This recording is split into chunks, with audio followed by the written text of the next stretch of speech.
अस्सलाम वालेकुम रीडर्स, मैं माला शाह। उम्मीद करती हूँ आप सब लोग खैरियत से होंगे।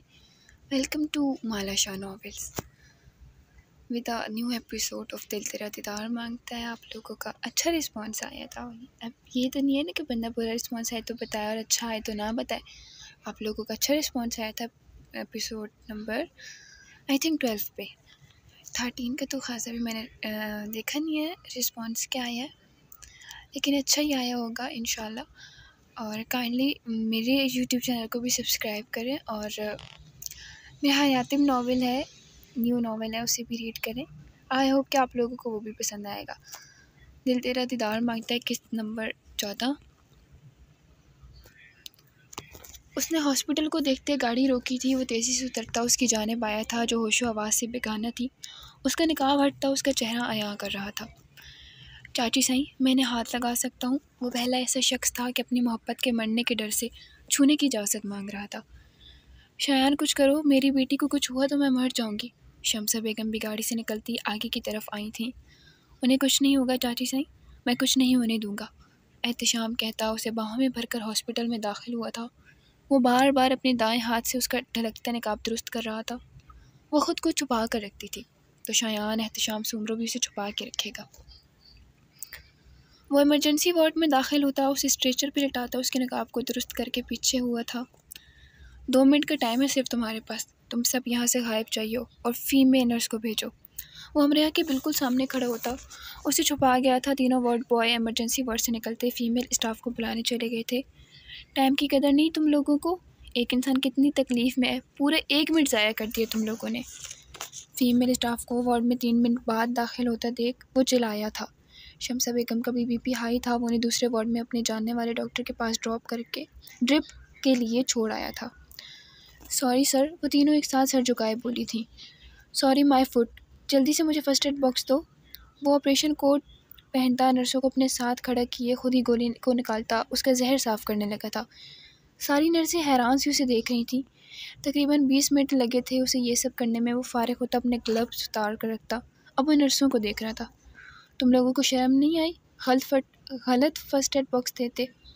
तुम लोगों को क्या लगा मैं इन्हें तुम्हारे आसरे पे छोड़ दूंगा? क्या मैं पागल लगता हूँ? वो आहिस्ता आहिस्ता कहते उन तीनों को हैरानी के गश दिला गया था। वो समझ ही नहीं पाई थी कि मुकाबिल SA है जो दुनिया को अपने इशारों पे चलाता है।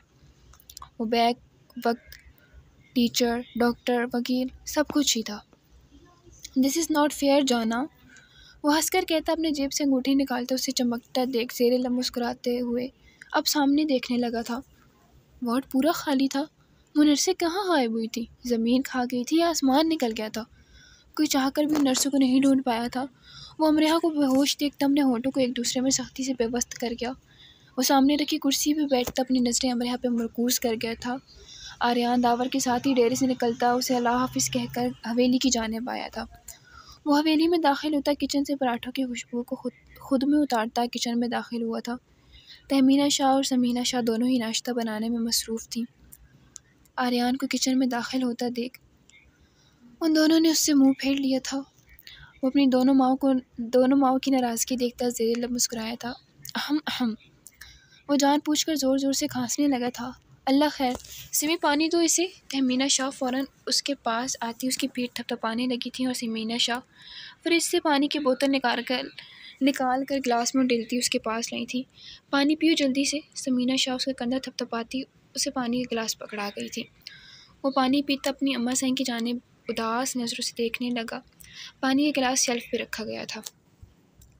वो उन्हें उदास नज़रों से देखता पानी का गिलास शेल्फ पे रख गया था। आई एम सॉरी अम्मा साईं और खाला साईं, मुझे माफ़ कर दें। उसने उन दोनों के नाराज़ चेहरों को देखते अपने कान पकड़े थे। क्या सॉरी? हाँ भला ऐसे बगैर बताए कौन शादी करता है? तहमीना शाह ने आर्यान को देखते नाराज़गी जताई थी। अरे सॉरी कह तो रहा हूँ। उसने कानों को हाथ लगाते अपना रुख अपनी अम्मा साईं की जानिब किया था। नहीं चाहिए तुम्हारा ये सॉरी। अब की बार समीना शाह बोली थी। अरे अच्छा पक्का वादा, आइंदा शादी करूँगा ना तो बता कर करूँगा। आर्यान अपने लहजे में बला की मासूमियत समोए आंखों में शरारत लिए दोनों से बोला था। ये कपड़ों का बता रहा है, जैसे आइंदा ये कपड़े लूँगा तो ये करूँगा, वो करूँगा तो वो करूँगा। आर्यान, एक थप्पड़ लगेगा तुम्हें, खबरदार अगर मेरी बेटी का हक किसी और को दिया तो। तहमीना शाह अपने भांजी के बारे में बर्दाश्त नहीं कर पाई थी। आर्यन औरत हर चीज़ बांट लेती है सिवाय अपने मनपसंद मर्द के, तो लिहाजा ख्याल रखना मेरी बेटी को कुछ भी बांटने की आदत नहीं है। समीना शाह आर्यन को घूर कर देख रही थी। अरे मैं तो मजाक कर रहा था यार, अब आप दोनों मान जाए ना मुझसे, आप लोगों को नाराज़ नहीं देखा जाता। अच्छा अगर आप कहती हैं तो मैं उठक बैठक करने के लिए तैयार हूँ। आर्यन ने दोनों का सीधा हाथ पकड़ा था। बहुत ड्रामेबाज हैं आप बेटा, सही सुधर जाए। तहमीना शाह लाख गुस्सा करती, लेकिन वो खुद भी खुश थी आर्यन और रिमशा की शादी से, और समीना शाह भी मुतमईन थी। अरे अम्मा साईं, आपकी भांजी साईं है ना, वो सुधार लेंगी मुझे। आर्यन उन दोनों के हाथों पे बोसा देता अपनी आंखों को लगा गया था। वो शख्स बला का ड्रामेबाज था, पल में कहानी बदलने वाला। अच्छा अब मैं चलता हूँ, कल रात भी नींद पूरी नहीं हो पाई। आर्यन शरारत से एक आंख बंद करके कहता है, जल्दी से किचन से बाहर निकला था, वरना मुमकिन था कि तहमीना शाह उसकी बेबाकी पे उस पे हवाई चप्पल से फायरिंग करती। मेरे घर में ऐसी सिचुएशन होती है, अम्मा हवाई चप्पल से फायरिंग करती, तो मैंने नॉवेल में भी लिख दिया। बहुत बेशरम है ये। तहमीना शाह अपने कानों को हाथ लगा कर कहती, नाश्ता बनाने में मसरूफ़ हो गई थी। कहाँ थे आप सारी रात? तबरेज़ को कमरे में दाखिल होता देख निशा फ़ौरन उठकर उसके पास आई थी। जहाँ भी था तुमसे मतलब? तबरेज़ निशा को जागता देख गुस्से से बोला था। मुझे मतलब है। निशा अपने दोनों हाथों को सीने पे बांधती उसके सामने खड़ी हुई थी। तुम होती कौन हो मुझसे सवाल करने वाली? तुम्हारी इतनी औकात नहीं है कि तुम मुझसे सवाल कर सको। तबरेज़ गुस्से में निशा को धक्का देकर एक साइड पर कट्टा बेड की जाने बढ़ा था। बीवी हूँ मैं आपकी, और मेरी औकात भी वही है जो आपकी है। वो आज पिछड़ने वालों में से नहीं थी। तुम्हारी ये जो ज़ुबान इतनी तेज़ से चल रही है ना, मैं इसे काट दूंगा। बढ़िया ही बीवी, वो गुस्से में कहता। आखिर में उसकी नकल उतार कर बोला था, काट दें फिर आपका ही नुकसान होगा। वो अपने बालों को एक अदा से पीछे करती अपने जले हुए हाथ पे फूंक मारती हुई बोली थी, कैसा नुकसान? तबरेज़ ने अपना बायां एब्रो उठाते उसे देखा था, जो ग्रीन कलर की फ्रॉक में वाइट दुपट्टा गले में डाले, कुछ बालों को कैचर में मुकीद किए, कुछ बालों की लटे चेहरे पे किए, काफ़ी हद तक स्लिम भी लग रही थी। यही नुकसान कि आप मेरी खूबसूरत सी बिल्कुल कोयल जैसी आवाज़ से नहीं सुन पाएंगे। वो हंसती हुई बोली थी। पहली बार वो तबरेज़ को अच्छी लगी थी। हा हा हा हा हा, खुशफहमी है तुम्हें, तुम एक जाहिल लड़की हो, और मेरे लिए तुम्हारी आवाज़ सुनने से बेहतर है मैं बहरा हो जाऊँ। वो तल्ख लहजे में कहता। निशा के दिल में उठी कुछ उम्मीदें भी ख़त्म कर गया था। वो सब कुछ भुलाकर एक खूबसूरत शुरुआत करना चाहती थी, लेकिन शायद मुमकिन था ही नहीं। वो अपनी आंखों में आते आंसू को साफ करती कमरे से निकल गई थी। उसके जाने के बाद तबरेज़ फिर से मुस्कुराया था। तुम्हारा जीना हराम करने का कहा था, अभी तो शुरुआत है निशा सिकंदर, अभी तुम तबरेज़ शाह को जानती ही नहीं। वो कहता अपने शूज़ को उतार कर बेड के नीचे रखता लेट गया था। छन्नाक से रानी की सारी बातें उसके जहन में गर्दिश करने लगी थी। वो अपने सोचों को झटकता सोने की कोशिश करने लगा था। आज शाम को पंचायत थी, जिसमें ज़मीम जतोई और उसके लोगों के कारनामों को बेनकाब किया जाना था। वो सारी रात परेशान रहा था। सुबह नाश्ते से फारिग होकर वो जमजम को ढूंढ रहा था, जो कि अपने कमरे से निकली ही नहीं थी। चाची साईं, जमजम कहाँ है? इब्तिसाम ने रिदा सुमरो जमजम की अम्मा साईं से पूछा था, जो किचन की तरफ जा रही थी। आई एम सो सॉरी, पढ़ने में मिस्टेक हुई है। इब्तिसाम, बच्चे शायद वो सो रही हैं, आज सुबह से मुझे भी नज़र नहीं आई। अभी थोड़ी देर तक उसे उठाने जाऊंगी, रिदा सुमरो मुस्कुरा कर बोली थी। इब्तिसाम उन्हें बिल्कुल एहतशाम की तरह अजीज़ था, अलबत्ता दावर से बात करने में उन्हें झिझक महसूस होती थी, क्योंकि बकौल उन सबके दावर के जो नज़दीक होता था वो फिर दुनिया से जल्दी चला जाता था। बहुत गलत बात है। दावर को शुरू से डिग्रेड किए गए, और अब सबीहा भी उससे छीन रहे हैं ये लोग। चलें हम सब फ़ौज बना के चलते हैं, दावर को उसकी सबीहा वापस करवा के आते हैं। अच्छा ठीक है, मैं सभी से कह देता हूँ आप खाने की तैयारी कर लें, आज आसाम ने भी आना है। इब्तिसाम कहता सीढ़ियों की तरफ बढ़ा था। वो हल्की सी दस्तक देता उसके कमरे में दाखिल हुआ था। फेरी लाइट्स की रोशनी में किसी की सूं सूं की आवाज़ें आ रही थी। वो भी बेड की दूसरी तरफ से। इब्तिसाम एक तरफ से घूमकर दूसरी तरफ आया था। वो अपने घुटने में सर दिए रो रही थी। अल्लाह खैर, क्या हुआ जमजम आपको? इब्तिसाम अपनी कल रात वाली हरकत को सोचते डरा था। उसने रोते हुए अपना सर ऊपर उठाया था। आंखें सूज कर लाल हो चुकी थी। गाल और होंठ भी बिल्कुल लाल थे। बाल कुछ बिखरे थे और कुछ पोनी में सिमटे थे। ओ लड़की, आप कितनी फजूल खर्च हैं। ऐसे रो रो कर मेरा सारा कीमती सरमाया आपने ज़ाया करके मुझे सरदार से नौकर बनाना है क्या? उसने आगे होते उसकी आंखों को नरमी से साफ किया था। सरदार जी, वो मर गया। जमजम के रोने में तेज़ी आ गई थी। कौन मर गया बताएं मुझे। इब्तिसाम से उसका रोना बर्दाश्त नहीं हुआ था। उन्होंने उसे मार दिया, हम दिया आप इससे बात नहीं करेंगे, वो बहुत ज़्यादा रोती हुई बोली थी। कौन दिया और कौन मर गया? इब्तिसाम ने आगे होते उसे खुद से लगाया था। जासिब कमाल, वो मर गया। सरदार जी, जमजम शिद्दत से रोई थी। कौन जासिब कमाल, और कहाँ रहता था वो? इब्तिसाम ने अपने आईब्रो को उठाते जमजम को देखा था। जासिब कमाल, यमन वहीद का शौहर। वो बस इतना ही कह पाई थी। आंसू बार बार मंजर को धुंधला रहे थे। चलो शुक्र है शादीशुदा है, इब्तिसाम दिल में बोला था। तो क्या उसकी बीवी आपकी दोस्त हैं जो आप रो रही हैं? इब्तिसाम समझने से कासिर था। नहीं, वो हमारी दोस्त नहीं है। दिया आपी ने उसे मार दिया। अब हम दिया आपी से कभी बात नहीं करेंगे, हम उनका कोई भी नॉवल नहीं पढ़ेंगे। वो रोते हुए सूं सूं करती अपने आंसुओं को साफ करते हुए बोली थी। या खुदाया, ये नॉवल की बात हो रही थी? क्या मतलब जमजम, आप एक नॉवल के किरदार की वजह से रो रही हैं? इब्तिसाम अपनी उसे हैरत से देखता हुआ बोलता। अच्छा सब बताएं, जैसे कमाल के मरने से कौन कौन रोया था, सच्ची सच्ची बताना। ये तो रो गई थी, वैसे वो रिकॉर्डिंग करते हुए भी रो गई थी जासिब कमाल की। सब बताना कि कौन कौन रोया था जासिब कमाल के मरने पे। वो नॉवल के किरदार नहीं था, वो बहुत ख़ास था हमारे लिए। आपको पता है, उसके साथ बचपन से बुरा हुआ था, और वो यमन, उसने भी उसके साथ बुरा किया था, और दिया आपी ने तो उसे मार ही दिया। वो रोती हुई कह रही थी। देखिए जमजम, इसमें कुछ गलत नहीं, कुछ कहानियाँ नामुकम्मल ही रहती हैं, और वो नामुकम्मल ही रहती हैं। तो आई एम सो सॉरी, कुछ कहानियाँ नामुकम्मल ही रहती हैं, और वो नामुकम्मल रहती हैं तो ही हमें याद रहती हैं। इब्तिसाम उसके बालों को सहलाता हुआ बोला था। नहीं सरदार जी, दिया आपी ने गलत किया, हम उनका कोई भी नॉवल नहीं पढ़ेंगे। वो रोते हुए इसके सीने से जा लगी थी। अरे क्यों नहीं पढ़ेंगी, उनके लिखने का अंदाज़ बहुत अच्छा है। और जमजम, ज़रूरी नहीं कि हर नॉवल की हैप्पी एंडिंग हो, कुछ की सैड भी होनी चाहिए। उसे कोई खासा लगाव तो ना था नॉवेल्स में, लेकिन अब वो अपनी सरदारनी जी को बहलाना बहुत अच्छे से जानता था। चलें अब इस सब को छोड़ें, उठें और फ्रेश होकर नीचे आएँ, नीचे जाकर नाश्ता करें। मैं डेयरी से चक्कर लगा के आता हूँ, फिर हम दोनों छम छम खेलेंगे। वो सरदार था, लेकिन अपनी छोटी सी बीवी के लिए वो बच्चा था, उसे बिल्कुल बच्चों की तरह रखने वाला। आर्यन कमरे के दरवाजे को खोलता दाखिल हुआ था। रिमशा सारे जहाँ से बेखबर सुकून से सो रही थी। वो उसे सोया देख ज़ेरेला मुस्कुराता उस पर झुका था। वो रिमशा के होंठों को अपनी दस्तरस में लेता उसे जागने पे मजबूर कर गया था। साई नहीं करे ना, सोने दे। वो 5 मिनट बाद उसके लबों को आज़ादी बख्शता उसकी गर्दन पे झुका था। वो मनमनाई थी, सारी रात वो उसकी शिद्दतें बर्दाश्त करती। फजर की नमाज के बाद सोई थी, और अब वो शेक्सपियर से उसकी नींद ख़राब कर रहा था। साईं, आप बहुत गंदे हैं, मुझे सोने नहीं देते, रिमशा खफकी से कहती अपना रुख दूसरी जानिब कर गई थी।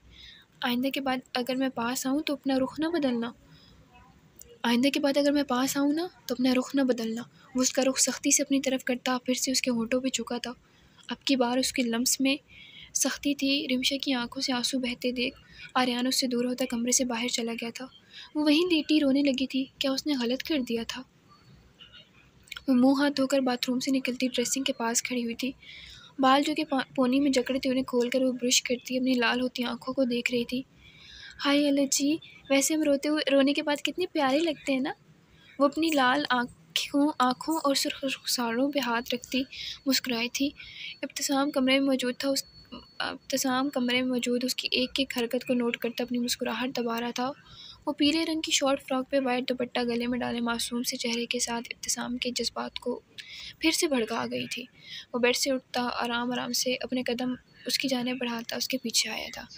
आप? वो जो समझी थी कि वो जा चुका है, लेकिन उसे अपने पीछे खड़ा देख वो हैरान हुई थी। क्यों सरदारनी जी, जब आप छुप छुप कर मुझे सोता हुआ देखने के लिए मेरे कमरे में आ सकती हैं, तो क्या मैं आपको तैयार देखने के लिए नहीं आ सकता? वो उसकी चोरी बयान करते उसे मज़ीद शर्मिंदा कर गया था।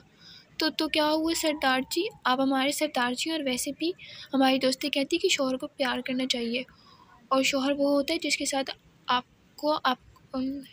आपको कबूल हुआ है जिसके साथ आपको कबूल है हुआ हो सो सॉरी, फिर से पढ़ती हूँ। जिसके साथ आपको कबूल हो, तो इस लिहाज से आप हमारे शौहर हुए ना, हमें आपको प्यार करना चाहिए। वो मासूम सी थी, जो दिल में होता था वो कह जाती थी, और अब की बार भी वो अपने जज्बातों को लफ्ज़ों में बयान कर गई थी। अच्छा जी, लेकिन आप तो मुझसे प्यार ही नहीं करती।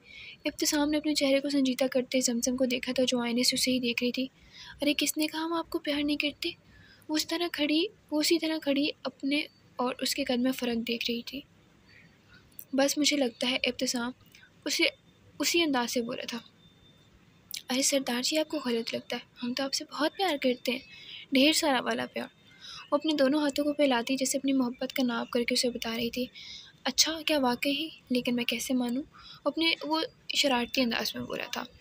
बस आप मान जाए ना। वो अपने बालों में बुश फेरती dressing I am so sorry वो अपने बालों पे बुश फेरती बुश को ड्रेसिंग टेबल पे रखी थी। ऐसे कैसे मान जाऊं? आप साबित तो करें। इब्तिसाम अपने बाजू उसके पेट पे बांधता उसे कांपने पे मजबूर कर गया था। कैसे करूं? इब्तिसाम की उंगलियों की बेबाकी को महसूस करते वो हकलाई थी। आप मुझे किस करके भी साबित कर सकती हैं। इब्तिसाम उसके कांपते हुए वजूद को खींचता मजीद खुद में भेज गया था। वो छोटी सी बामुश्किल ही उसके कंधों तक आती थी। कैसे? वो अपनी गर्दन पे इब्तिसाम की पुरतपिश सांसों को महसूस करती एक अजीब सी कैफियत से गुजर रही थी, जैसे सब करते हैं। वो उसकी गर्दन पे अपने दहकते हुए होंठ रखता हुआ बोलता, अश। उसके होंठों का लम्स महसूस करती वो जी जान से कांप उठी थी। हम तो आपसे छोटे हैं ना, आपका कद लंबा है। अपने जिस्म में उसे एक सरसराहट महसूस हुई थी। हाँ तो मैं आपको उठाकर किस करवा लेता हूँ, वो कहते जमजम का रुख अपनी तरफ करता उसे ऊपर की जानिब उठाता और उसके होंठों को अपने होंठों में कैद कर गया था। वो दूसरी बार आज उस पर अपनी मोहब्बत का इजहार कर रहा था। वैसे तो उसका हर लाहे अमल से उसकी मोहब्बत साफ झलकती थी, लेकिन आज उसने खुद को सैराब किया था। वो कितनी ही देर उसे ऊपर की जानिब किए कमर से थामे खड़ा रहा। जब उसे लगा कि जमजम को सांस लेने में मुश्किल हो रही है तो उसने आराम से उसे नीचे उतारा था। वो शर्म से अपने दहकते हुए गालों को छुपाती फिर से बाथरूम में जा चुकी थी। इब्तिसाम मुस्कुराकर अपने बालों में हाथ फेरता सबकी नज़रों से छुपता जमजम के कमरे से निकल गया था। उसकी वो छोटी सी बीवी उसकी कुल कायनात थी। उसकी खुशियाँ उसके दुख सब उसी पे निसार करते थे। गर्ज ये कि उसकी जमजम इब्तिसाम सुमरों में जान थी। आर्यान के जाने के बाद वो सो नहीं पाई थी। बार बार आर्यान का लम्स और फिर सख्ती भरा लम्स, फिर उसका यूं चले जाना उसे हज़ारों वसवसों में लगा गया था। I am so sorry Sai, मुझे ऐसा नहीं करना चाहिए था। वो अपनी गलती को तस्लीम करती उठ बैठी थी। लेकिन अगर इन्हें कोई और पसंद आ गई तो? नहीं, वो सिर्फ मेरे शौहर हैं। लेकिन गलती इनकी भी तो नहीं, हर वक्त प्यार थोड़ी ना करते हैं। वो अपनी नाक फुलाती बोली थी, सारा कसूर उनका है, मैंने बिल्कुल ठीक किया है, गलती उनकी अपनी है। गंदे बच्चे। वो मुँह बसोर कर अपने दोनों हाथों को सीने पे बांध गई थी। रिमशा बेटा आप उठकर फ्रेश हो जाओ, नींद तो वैसे भी आनी नहीं। वो अलमारी से उठकर कपड़े निकालती वॉशरूम में घुस गई थी। 20 मिनट का शावर लेकर वो फ्रेश होती बाहर आई थी। ब्लू कलर की कुर्ती और ब्लू फ्लिपर पे मल्टी शेड दुपट्टा पहने वो बहुत प्यारी लग रही थी। वो अपने बालों को तौली से खुश करती हेयर ड्रायर को ऑन करके बालों को ड्राई करने लगी थी। रूम का दरवाज़ा नॉक हुआ था। आ जाए। उसे लगा था शायद कोई मुलाजमा है। कैसी है मेरी शहज़ादी? निशा कमरे में दाखिल होती अपनी बहन के चेहरे पे छाए आर्यान के मोहब्बत के रंगों को देखते दिल ही दिल में माशाअल्लाह बोली थी, मैं बिल्कुल ठीक हूँ, आप कैसी हैं दी साईं? और आपने दरवाज़ा क्यों नॉक किया? वो जवाब देती साथ सवाल भी कर गई थी। मैं बिल्कुल ठीक हूँ। नॉक इसलिए किया क्योंकि अब तुम शादीशुदा हो और दूसरी बात सबकी प्राइवेसी होती है, मैं मुँह उठाकर तो नहीं आ सकती ना। वो अपने जले हुए हाथ को छुपाती बिल्कुल आम से लहजे में बोली थी और आखिर में हंसी थी। अब थोड़ी देर पहले तबरेज़ की हुई बातों को वो भुलाना चाहती थी। अति साईं बिल्कुल भी ऐसा नहीं है, आप जब चाहें मेरे कमरे में आ सकती हैं। आप मेरी बड़ी बहन है, कोई मुलाजमा नहीं जो दरवाज़ा बजा कर अंदर आए। वो निशा का हाथ थामती मुस्कुरा कर बोलती, लेकिन ज़बरदस्ती की मुस्कुराहट जो निशा से छुपी ना रही थी। रिमशा तुम उदास क्यों हो और उलझी हुई लग रही हो? वो उसकी बड़ी बहन थी, उसने माँ बनकर उसे पाला था, वो कैसे उसके दुख को ना पहचान पाती? जी अति सही, वो आर्यान से मुझसे नाराज़ हो गए हैं। उसने अपने बालों को ऊपर की जानिब उठाते कैचर से कवर किया था। क्यों नाराज़ है? निशा ने पूछ तो लिया था, लेकिन रिमशा का सर झुका देख अब वो उसे अपनी बेवकूफ़ी का एहसास हुआ था। अच्छा छोड़ो, तुम अच्छी सी तैयार हो जाओ, जब आएँ तो सॉरी कह देना, मान जाएंगे। अच्छा मैं ज़रा अम्मा साईं को देख लूँ, निशा कहती शर्मिंदा सी सर झुकाए रिमशा के कमरे से निकली थी। आई होप सो कि आप लोगों को ये एपिसोड पसंद आई होगी। काइंडली अच्छे अच्छे से रिस्पॉन्स कीजिएगा और कमेंट्स कीजिएगा, दुआ में याद रखिएगा। अल्लाह हाफ़िज़।